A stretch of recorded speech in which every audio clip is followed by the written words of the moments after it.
Hello my dear friends, Makarand sir tutorial में आप सभी का स्वागत है दोस्तों। मैं मकरंद अम्बेडकर और मैं क्वांटिटेटिव एप्टीट्यूड और रीजनिंग दोनों भी सब्जेक्ट पढ़ाता हूँ गाइस। आज वीडियो बनाते हुए मुझे बहुत बहुत ज्यादा खुशी हो रही है, क्योंकि आपको पता है कि जिसका मुझे था इंतजार, वो घड़ी आ गई है दोस्तों। L I C AO notification 2023 का, जो बहुत दिन से आप लोग वेट कर रहे थे। तो ये एग्जाम बहुत इंपॉर्टेंट है गाइस, क्योंकि आपको पता है कि इसका सैलरी वैलरी स्ट्रक्चर बहुत बेहतर है एज कम्पेयर टू, अगर पीओ से इसको अगर मैं कंपेयर करूँ तो चलो डिटेल में इसका नोटिफिकेशन देखते हैं दोस्तों। आगे बढ़ाते हैं इसको, एंड तक देखिएगा और वीडियो को लाइक शेयर सब्सक्राइब करते चलिएगा दोस्तों। जैसे आपको पता है कि 300 वैकेंसीज निकली है एल आई सी एओ की, मतलब असिस्टेंट एडमिनिस्ट्रेटिव ऑफिसर बोलते हैं। एल आई सी मतलब life insurance corporation of India, जो कि एक जानी मानी कंपनी है इंश्योरेंस में। इसका एग्जाम लेवल जो रहेगा वो नेशनलाइज रहेगा गाइस, ठीक है। कैटेगरी गवर्नमेंट जॉब, आप सभी को पता है। एग्जाम ऑनलाइन मोड में रहेगा और इसके रजिस्ट्रेशन दोस्तों, आज ही इसका नोटिफिकेशन आउट हुआ है और आज ही से रजिस्ट्रेशन स्टार्ट हुआ है। तो इसको एंड तक ना लेके जाए गाइस, जल्दी से जल्दी 2-3 दिन में रजिस्ट्रेशन आप कंप्लीट कर लीजिएगा, ठीक है। ऑफिशियल वेबसाइट की अगर बात करूं तो यहाँ पे मैंने इसका एड्रेस दे रखा है, https:/licindia.in पे, तो जाके आप वहां पे इसके ऑफिशियल वेबसाइट से फॉर्म भर सकते हो दोस्तों। तो जैसे मैंने बताया कि इसकी नोटिफिकेशन आज ही आउट हुई है और इसका ऑनलाइन रजिस्ट्रेशन आज ही से स्टार्ट हुआ है और इसकी लास्ट डेट रहेगी 31। प्रिलिमिनरी एग्जामिनेशन एक्सपेक्टेड है कि 17 to 20 फेब तक वो हो सकता है, ठीक है। और इसका रिजल्ट मार्च में आएगा और उसके बाद इसका मेंस की अगर एग्जाम करेंगे तो उन्होंने 18 मार्च दिया हुआ है दोस्तों। तो मतलब आपके पास अभी ज्यादा समय नहीं बचा है, क्योंकि आज की 15 तारीख है। तो लगभग मतलब प्री के लिए अगर हम बात करेंगे तो 17 या 20 फेब, मतलब एक ही महीना यहाँ से बचा हुआ है दोस्तों लगभग। तो मोटा मोटा आप फ्लो में ही हो, नो डाउट। अभी एसबीआई क्लरिकल मेंस भी आपने आज ही एग्जाम है, तो फ्लो में है गाइस। तो बढ़िया सा करो। देखो वैकेंसीज की अगर बात करेंगे तो वैकेंसीज 300 है। जैसे करंट ईयर की वैकेंसी की बात करेंगे तो 277 और बैकलॉग 23 है, मतलब पिछले साल का गाइस, ठीक है। तो ऐसी टोटल 300 वैकेंसीज है। अगर एज के हिसाब से, अगर कैटेगरी के हिसाब से अगर हम देखेंगे यहाँ पे S C S T OBC का, तो उन्होंने डिस्ट्रीब्यूशन दे रखा है गाइस। तो टोटल हमें एक ही सीट चाहिए रहती है, ठीक है। तो कोशिश बिल्कुल होनी चाहिए अपनी तरफ से। अगर फीस की मैं बात करूं गाइस, तो यहाँ पे 700 rupees for open OBC candidate, S C S T के लिए 85 और पी डब्ल्यूबीडी के लिए भी 85 ही रहेगा। एज लिमिट की अगर हम बात करेंगे यहाँ पे, तो candidates must not be less than 21 and must not be exceed 30 years, मतलब 21 से कम नहीं और 30 से ज्यादा नहीं होना चाहिए। यहाँ पे उन्होंने रिलैक्सेशन दे रखा है दोस्तों, ठीक है।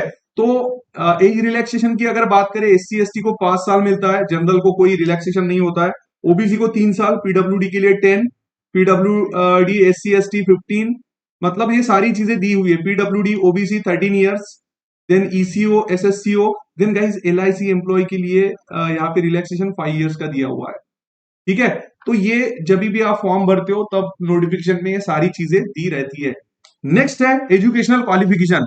एजुकेशनल क्वालिफिकेशन क्या क्या गाइज, एनी अगर आपके पास डिग्री या मास्टर डिग्री है तो आप इसका फॉर्म भर सकते हो। और इसके अलावा कौन से एजुकेशन वाले इसको भर सकते हैं guys? For AO chartered account CA, क्योंकि उनका भी बड़ा काम होता है इसमें, इजंट इट। एओ एक्चुरियल्स भी, ठीक है, जिनका bachelor degree any discipline but pass 6 और मोर पेपर्स, ये बड़ा जरूरी है। पास 6 और मोर पेपर्स, फैक्चुरी फैकल्टी ऑफ एक्चुअरीज यूके, जिन्होंने यहाँ पे दिया हुआ है age on date of eligibility guys. Legal वाले भी दे सकते हैं, मतलब लॉ वाले जिन्होंने एलएलएम या लॉ वाला करा है, ठीक है। राजभाषा वाला भी दे सकता है, राजभाषा एओ, ठीक है। Post graduate master degree in Hindi and Hindi translation guys. उसके बाद और post graduate master degree in English with Hindi. उसके बाद post graduate master degree in Sanskrit वाले भी दे सकते हैं। उसके बाद एओ आईटी वाले भी भर सकते हैं, मतलब जिनकी ग्रेजुएशन कंप्यूटर साइंस आईटी या इलेक्ट्रॉनिक्स में है। एमसीए एमएससी वाले, कंप्यूटर साइंस वाले भी दोस्तों ये दे सकते हैं। ये रहा एजुकेशनल क्वालिफिकेशन।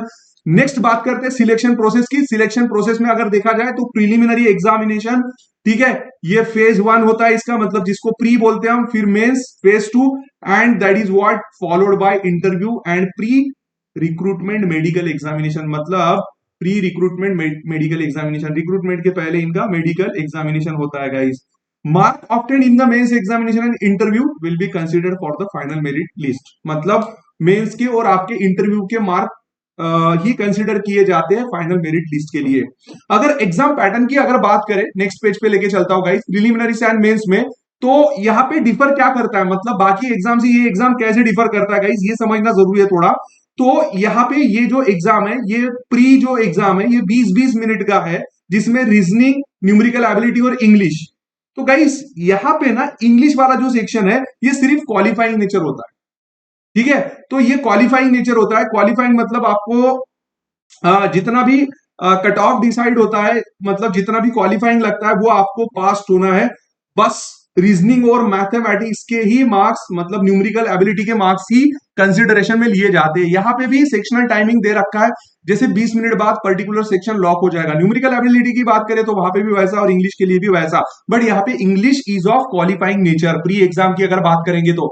और निगेटिविटी की बात करेंगे तो 0.2 marks will be deducted for each wrong question guys, ठीक है। चलो let us move towards the mains. Mains की बात करते हैं, मेंस एग्जाम की, ठीक है, जिसमें रीजनिंग 30 नंबर के क्वेश्चन होते हैं। ये भी डिफर करता है बाकी एग्जाम से गाइस, जहां पे टोटल मार्क्स 90, मतलब एक क्वेश्चन 3 मार्क का होता है यहाँ पे, ठीक है, रीजनिंग में। उसके बाद कंप्यूटर, सॉरी, जनरल नॉलेज और करंट अफेयर्स की अगर हम बात करेंगे तो 30 क्वेश्चन 60 मार्क के लिए 20 मिनट का, मतलब यहाँ पे भी सेक्शनल टाइमिंग उन्होंने दे रखा है। प्रोफेशनल नॉलेज की अगर बात करें, जैसे हमने थोड़ी देर पहले देखा है, तो ये 30 number of questions, 90 total marks होता है गाइस, 40 मिनट्स, ठीक है। और insurance and financial market awareness, मतलब जैसे जनरल अवेयरनेस होता है बैंकिंग एग्जाम में, वैसे ही 30 और 60, दैट इज व्हाट 20 मिनट्स के लिए गाइस। तो यहाँ पे टोटल 120 क्वेश्चन 300 मार्क के लिए होते हैं, और यहाँ पे मिलता है टाइम आपको 2 घंटा। और उसके बाद एडिशनल मेंस के लिए इंग्लिश लेटर राइटिंग, और आपको क्या बोलते हैं, लेटर और ऐसे राइटिंग होती है, या लीगल ड्राफ्टिंग फॉर एओ और लीगल के लिए, ठीक है। तो ऐसे 2 क्वेश्चंस होते हैं 25 मार्क के लिए, उसको आधा घंटा मतलब आपको टाइपिंग करना होता है दोस्तों, ठीक है। तो यहाँ पे जो डिस्क्रिप्टिव टेस्ट जो है, मतलब ये वाला जो टेस्ट है, ये क्वालिफाइंग नेचर का होता है। फिर से वही बात आ गई, जैसे इंग्लिश का था क्वालिफाइंग, ठीक है। English language will not be counted for ranking, बराबर है। तो यहाँ पे descriptive test of English language जो बोला है, इजंट इट, तो वो कैसे होता है गाइस, क्वालिफाइंग नेचर का ही होता है। And candidate are required to qualify each of the test, candidate will have to qualify each of the objective test, बिल्कुल, ठीक है। 1/4 marks deducted for each wrong answer. और guys final selection will be based on marks obtained by the candidate in the mains and interview, जैसे मैंने थोड़ी देर पहले बोला। Last but not the least guys, salary. अगर आप इसकी सैलरी की बात करोगे तो इसका बेसिक पे आउट ही 53,600 है। मतलब इसकी सैलरी 1 लाख सिटी में अगर बात करेंगे तो गाइस 90,000 से लेकर 1 लाख तक जाती है दोस्तों। तो आपको इतनी सैलरी पीओ में भी नहीं मिलती है, तो ये आपके पास बहुत बेहतरीन अवसर है। 300 वैकेंसीज है, हमें एक ही सीट लगता है, तो कोशिश करिएगा, कंपटीशन बहुत तगड़ा मिलने वाला है दोस्तों, ठीक है। तो ट्राई कीजिएगा। इसके साथ साथ हमारी 1 फेब से नई बैच स्टार्ट हो रही है, मकरन सर ट्यूटोरियल, ये जो मेरा ऐप है, उस पे 1 तारीख से नई बैच स्टार्ट होने वाली है। LIC AO के एग्जाम के लिए बहुत बहुत ज्यादा बेनिफिशियल रहेगा गाइस। बहुत कम फीस है गाइस। जो इकोनॉमिकली वीकर कैंडिडेट है, उन्होंने मुझे फोन करना है कि सर मैं बहुत वीक हूं और मुझे पढ़ना है, तो गाइस हम उसके लिए भी कुछ ना कुछ करते हैं, ठीक है। तो ये मेरी ऐप एंड्रॉइड और प्ले स्टोर के लिए मैं लिंक भी दे दूंगा आपको डाउनलोड, सॉरी iOS के लिए मैं लिंक भी दे दूंगा अलग से डाउनलोड करने के लिए। बट प्ले स्टोर में डायरेक्ट मकरन सर ट्यूटोरियल अगर आप सर्च कर लोगे तो डायरेक्ट ऐप डाउनलोड हो जाता है, और वहां पे बहुत सारे इंग्लिश, क्वांट और रीजनिंग के फ्री सेशंस है गाइस, वो भी आप देख सकते हो। तो दोस्तों होप सो कि ऐसा ही वीडियो हम फिर से लाएंगे। लाइक शेयर और सब्सक्राइब करते चलिएगा, और बेल आइकॉन को अगर प्रेस नहीं किया तो बेल आइकॉन को प्रेस कर दीजिएगा। आपको डेली एक वीडियो मिलेगा गाइस, जिसमें आपकी लर्निंग बहुत ज्यादा तगड़ी होगी। तो मिलते हैं नेक्स्ट वीडियो में, तब तक के लिए take care, bye bye my dear friends.